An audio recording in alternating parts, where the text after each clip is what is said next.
All right. So this is the household record. Again, just like a quick look through everything. Some of these like first gift date, last gift date, this will obviously update as you have donations come in or you have interactions with this account.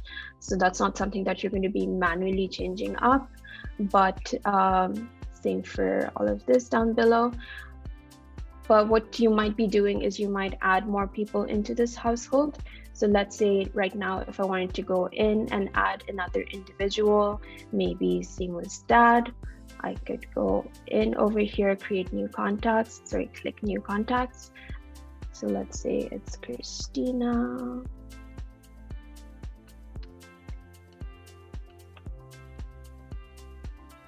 And then same thing again, whatever information that you have, you can record. If you don't have that info, it's good to leave it blank and then come back to it once you do have it. All right, so the next thing that I wanted to show obviously was we created another contact. So this one is for Christina. Now what I want to do is I want to go back into Stimu's record over here, and I want to create a relationship or indicate a relationship between him and Christina. So into the related list, I can create a new relationship. And then in your related contacts, I have, you can type in recent contacts will appear in here, but there are more contacts in the system. So you can always type in the first few alphabets, and then you can indicate the type. So let's say Christina is his mother. And then you can also indicate whether you want them to have an opportunity role or not, and subsequently receive soft credit receive soft credit if Stimu's donated, right? So you can leave this blank for right now, or you can populate it completely dependent on you.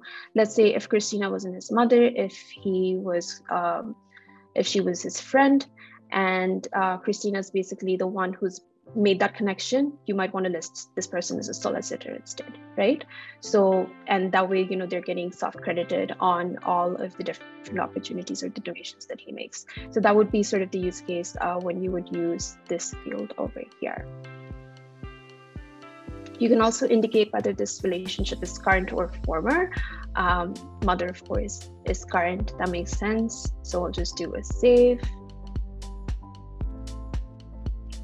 And then if I go into this, it says here, let me just click on it. It says here in the relationship explanation that Christina is his mother. So that kind of just breaks it out a little bit more. All right. So again, just wanted to show you this little piece over here. If we wanted to navigate back into the household, you have some features over here for managing a household, so you can always go and click into this.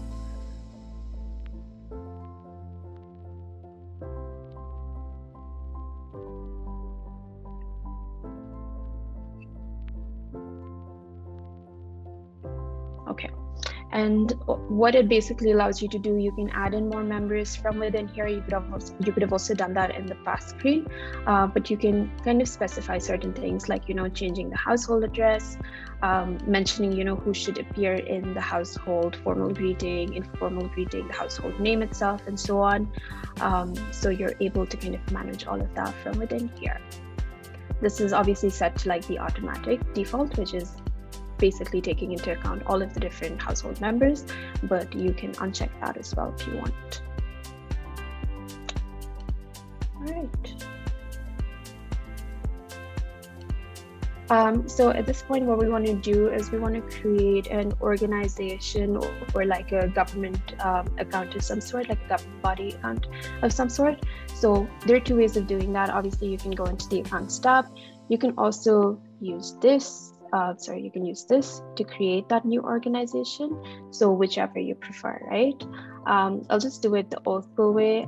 As you can see with the quick actions, you only get fewer fields that are surfaced to you. This way you get all the fields that you could fill out. So just to show you what that looks like, I'll click into accounts and then I'll click into new. And that allows me to pick whether I want to create a household account or an organization. So I'm going to choose to create that organization. Household accounts, obviously that's something that will get created by default. We're not usually going to do that in this practice. Okay, organization. So you would give that organization a name, let's say Marvel. And then you have an account prefix. So that's sort of, again, as you can see, it's a mandatory field. So you have to indicate what that account prefix is. And then you can fill out all of this other information as well. So you have types. So what sort of organization is this? So I'll just select corporation. And then parent account. So where parent account might come into play is, let's say if you have several regional offices that fall under one head office. So you might want to, or you might have different employees or different people that are associated with each of these different offices in these different cities, but you want to have them all kind of under that bridge of that one parent account, right?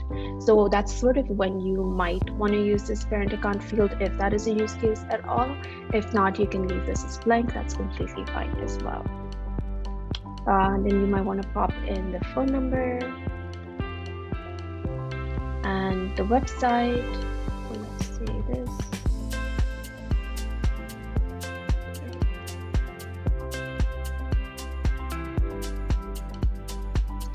And then billing address and so on, right? So it's more of the same thing.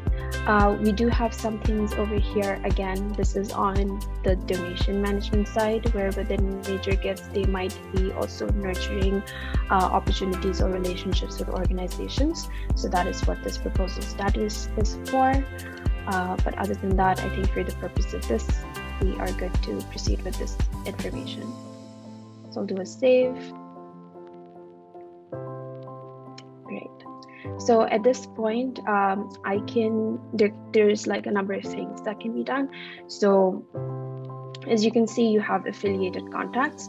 So your affiliated contacts might be everyone who's either with the organization or has some sort of an affiliation somehow with the organization. So what you would do is you can create your employees within here, or you can link people who already exist within your system.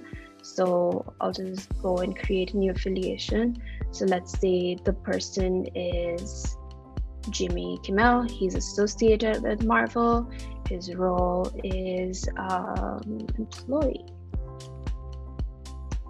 And status is current. You can provide a start date for when they start with your organization. If it's current, then you don't need to provide an end date. You can indicate whether or not they're the primary contact at your organization. If they aren't, you can leave this blank. So do a save over here. So this would list them as an affiliated contact.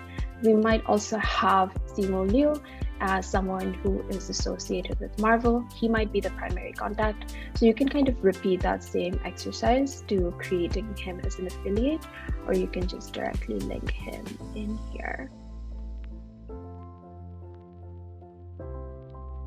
And that would automatically create this record for him. If you wanted to add in more details, you could go in here and you can say, when his start date was, what his specific role is, etc.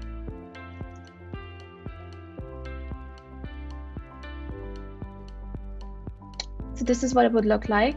Now, if we went into his record, so we're just going back into that same record over and over,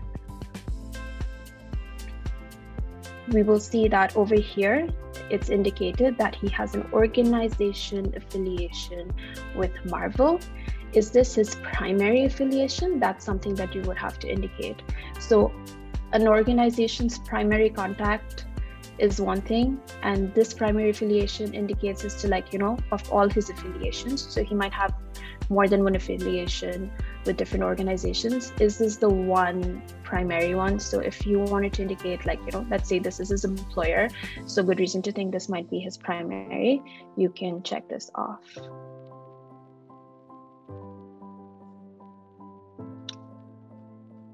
Okay, so sorry about that.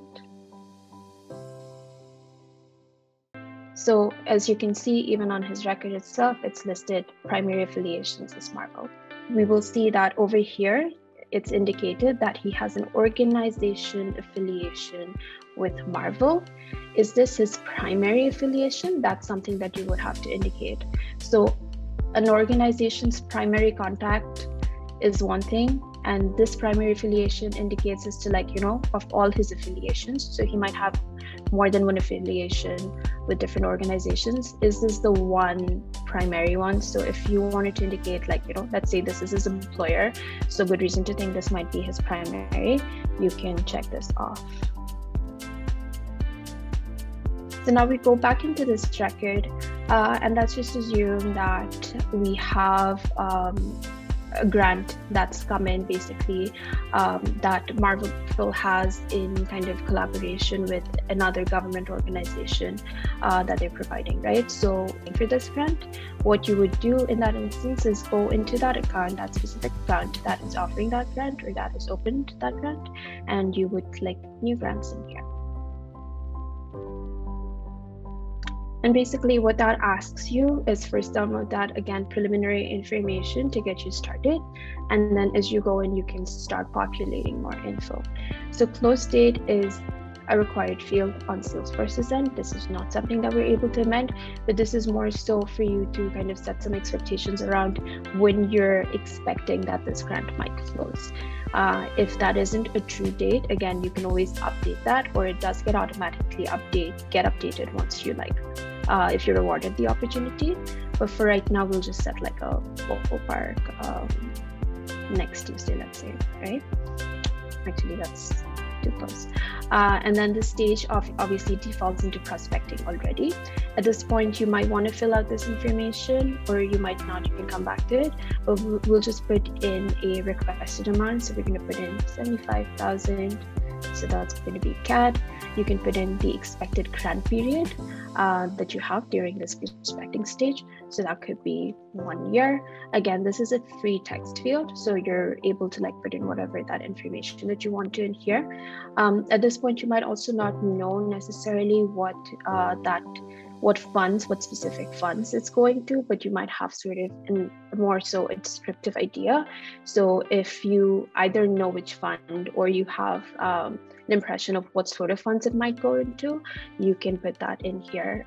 This is again a free text field.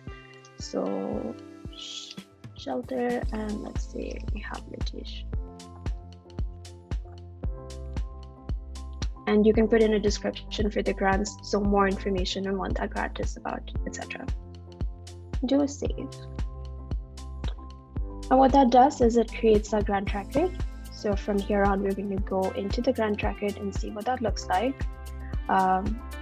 Perfect. So over here, what we have for grants is basically these steps laid out. So initially, we're going to start with prospecting. So this would be a stage for researching funders and opportunities as indicated by this team. These are some of the key information that you want to take note of at this point. So what the requested amount is, the shelter, what the program areas is, what the grant start end date might look like. So that's what we've captured over here on top. These same fields are also available down below. Over here, it's just more so available by the different stages, like what might be more relevant to the different stages. But all of the grant information is available down below if you wanted to see that. All right, so at this point, you might want to put in some of this additional information. So when is the grant start date? So you might say the grant might start in Feb 2022, and then it might continue into Feb 1st, 2023. So 1 year as we've put in here. I'll do a save, and what it does is it saves that information. And then you would basically just, as you're nurturing this grant and as you're working through the to getting closer to being able to apply or put forward that letter of intent, you would move it across these stages, right? Again, there are a ton of fields in here, to kind of indicate your relationship progress, grant status. That obviously we know it comes into play with specific stages. So I'll just show you what that looks like. So once the stage is done, we've moved on from prospecting, I would mark the stage as complete, and that will move it into the next stage, which is pending. So this stage, you're basically waiting for the RFP, formal application to open, or any further instructions to be provided by the funder.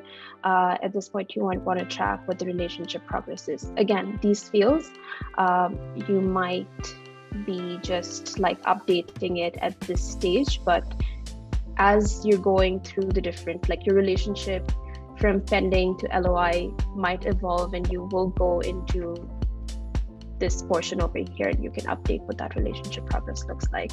The one thing with these fields that are being exposed over here is we can only show you 5 fields at a time. So if there's more information that you're wanting to look at, you will have to kind of scroll down beneath. All right. So once this is pending, let's say now that the RFP application is formally open, we will mark that next stage, and then begins the process of drafting the LOI. A few things that I wanted to show you on this is contact roles. So contact roles are basically from the funder's side, anyone that you are working with on this grant, right?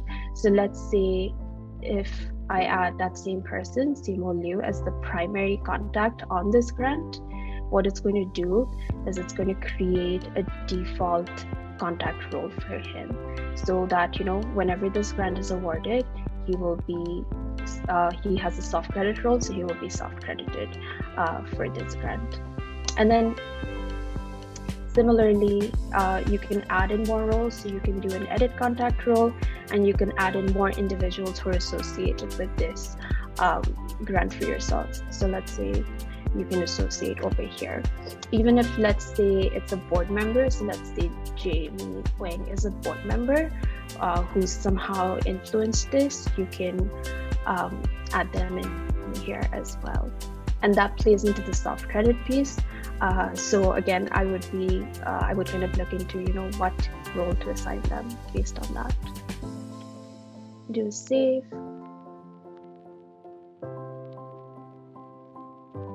And that is all of your contact roles. Scrolling down a little bit more, we have opportunity teams over here.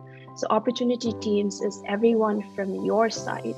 So let's say Grant Hugh is basically the owner or the relationship manager on this grant, but let's say I'm working with Terry on this, or I'm working with Janet on this. I can add them in as opportunity team members. So I can give them a role. Again, these roles, these are just out of the box from Salesforce. But if you know there are roles that are more meaningful to you, you can let us know and we can post that. So let's say executive sponsor from the internal side is a user called Laxinder. Same. I can determine his level of access. This isn't super important because all grant management users have access to opportunities anyway, grant opportunities, but you know, I can assign his role over here. And let's say if Janet were a user and she was the account manager, I could have her in here as well. I don't think Janet is a user. I think James is a user. So I'll just add in James over here and do a save, right? So that allows you to capture all the different people who are working on this opportunity with you. But let's say now that you're ready to be applying for or drafting the LOI, you might have certain deliverables around that you want to assign to different individuals. So this is where that deliverables would come into place. You would create a new deliverable, give it a name. So let's say draft LOI, and then assign it to someone. So I'm going to be assigning this to myself, but again, you can do this for other individuals as well. Let's say the due date is end of this month. Close date, we're going to leave that blank. So that's when you actually have completed the deliverable. The due date is more so your tracker for when you're expected to complete it or what date you're setting for yourself. And then you can set a type. So we have some default types over here. I'll put in LOI, and you can specify the exact requirements in here as well. Again, if this was a deliverable that was more so associated with a report, you would have a reporting period. But because it doesn't really play a role in the drafting of the LOI, I'm just going to leave that blank.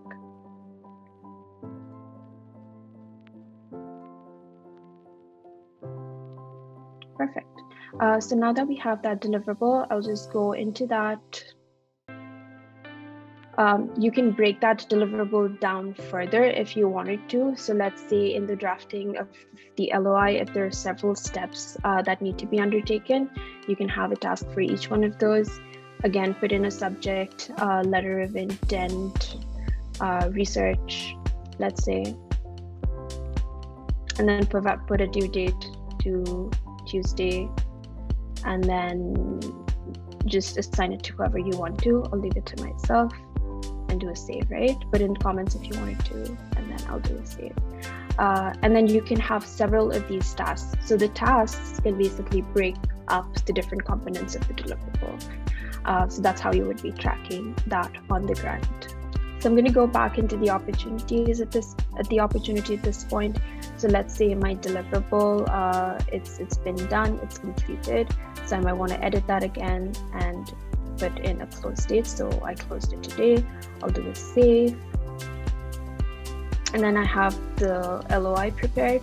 So I'm ready to move this into the next stage. I'll mark this stage as complete. And now we are at the application stage. So now you're drafting the proposals, the application itself. Again, you might repeat that process over here in terms of creating more deliverables. Again, if you don't want to scroll down, you always have these quick links on top, which you probably that is what you should be doing. So you can always create new deliverables from within here, assign that to different individuals. So let's say they request for supplemental info. That would be in here. You would provide a due date for this again. So let's have that be next week. And then you would assign that to someone. So I'll just assign it to someone else. And then you can provide in a type. So this is application.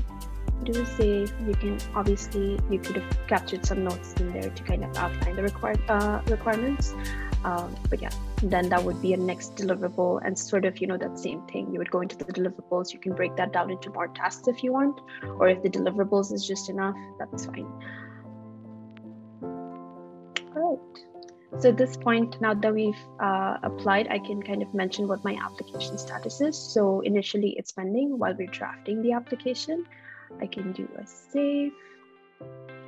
And then once we move into whether it's awarded or declined,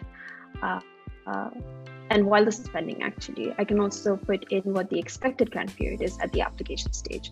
So the one that we had previously was what I was estimating it to be in the prospecting stage, but now that I might be closer to having like a more solid number, I can be like, oh, this is for 1.5 years instead of 1. So I could do a save over here. And then as you hear back from your funders, they might be like, oh, sorry, this has been declined. So let's say if it were declined, what would be the next steps, right? So if it's declined, the next step is we're going to mark this as complete. And that's going to ask you to basically update the stage. So we're going to say denied, try to do a save. What happens at this point is you get an error, which is basically asking you that before you move that stage, sorry, that went away, but you need to enter in a lost reason. So at this point, I'll just do an edit.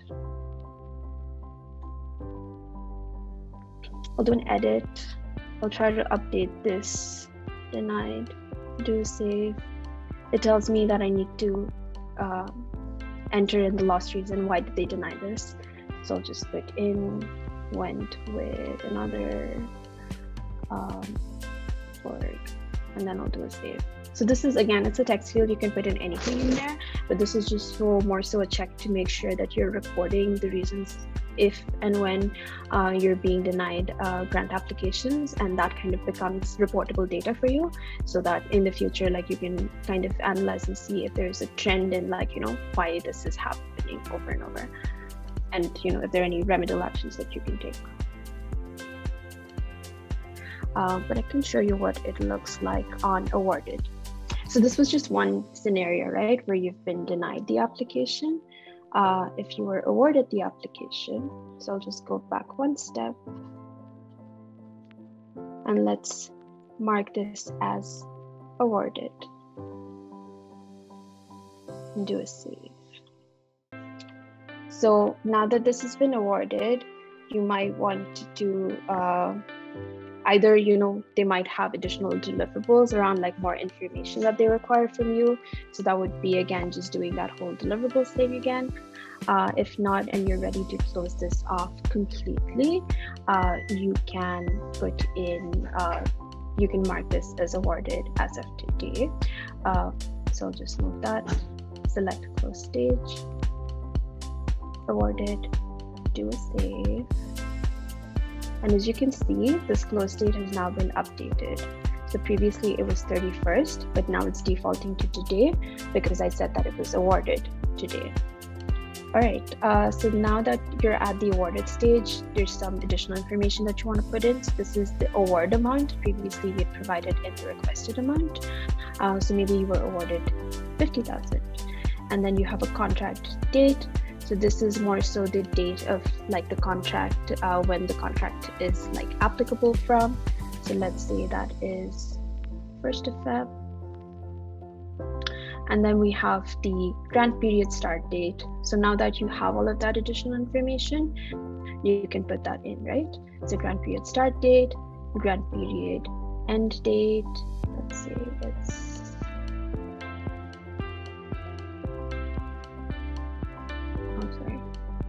grant period end date is,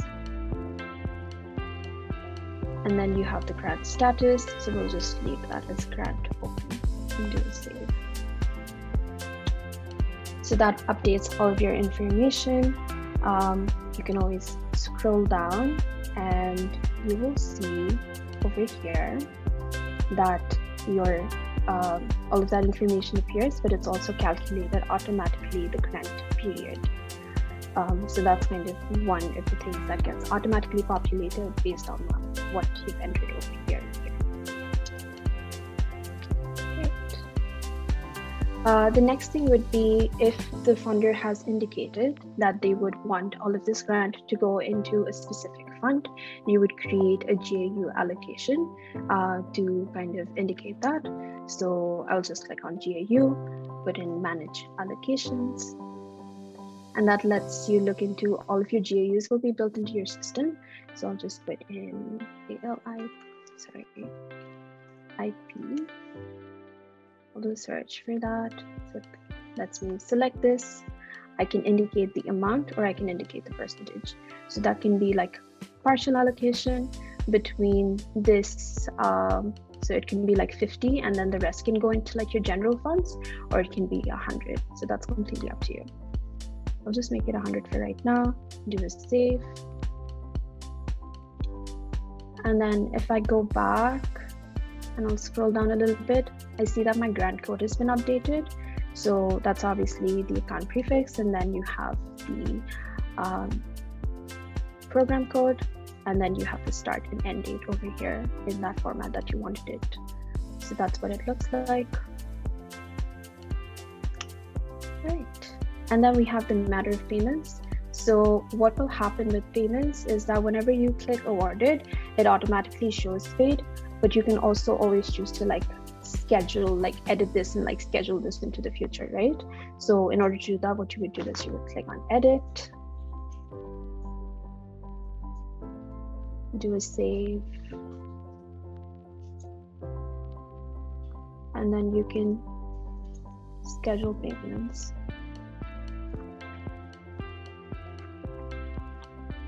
So you can say this has been awarded, how many payments you want. So let's say we want to make this 2 payments. It's going to be paid in 6-month interval. And this is the date of the first payment. So let's make this Feb 1st. And this is going to be the method if you have that.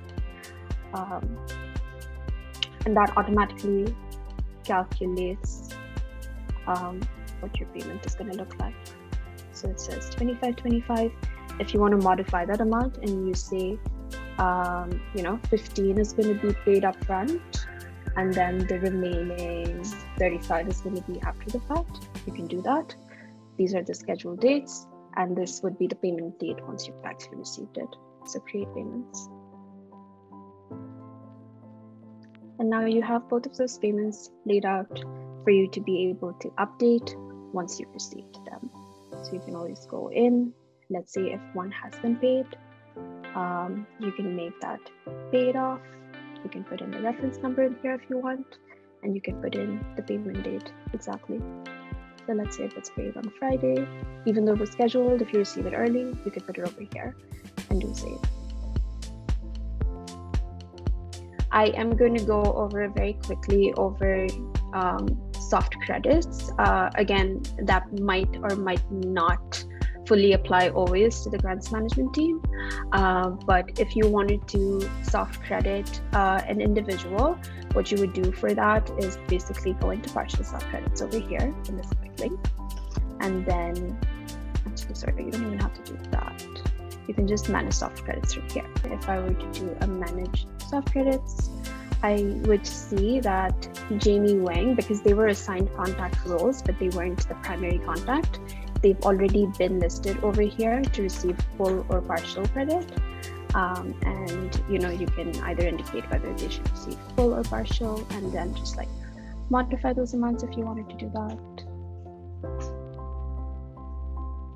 So as the board member and the decision maker, if you wanted to give them that, you could do a save, and that will create. So what happens basically is that just in order to save like operating power, all of these roll up fields. So these payments, the soft credits, they get updated on a nightly batch. So this update will happen overnight versus like right now for you to be able to see. But that's going to be in there. You can also allocate account soft credits. So if you want to give soft credits to a specific account, let's say another account that somehow influences, you can do that over here as well by creating a new soft credit for an account. So let's say any other organization that might have influenced this grant somehow, you can do it for that. Obviously, Marvel will be directly hard credited since they are the ones who have brought forth or provided this grant. But just for the sake of soft crediting, this is how it would look like. And then you might want to give them a role as well. So let's say influencer and do a save. Okay, so I think that's pretty much everything on my side. Two other things very quickly that I wanted to show you is that I did see that there is sometimes a sub grant that results from a previous grant. So if you want to create that relationship between two grants, you can either you can do it on the previous record. You can either click new and do a related grant or gift. So that would be sort of one option for you if you wanted to kind of indicate sub grant. So yeah, this is one way. And the other thing that I wanted to show you is, so on the opportunity team, you have James and you have Luxinder. So if you click on opportunity directly, we again have some list views. These are handy in that, it's going to give you those quick segments very quickly. So we have all donations, all opportunities, my opportunities. So again, my opportunities will only reflect opportunities that are owned by me, where I'm the lead or I'm the relationship manager, right? If not, how that opportunity team helps is I can also see those records in my team selling opportunity. So if I've been listed on the opportunity team of any opportunity record, I'm going to be this is where that will appear. So I can have that quick overview from here as well. All right.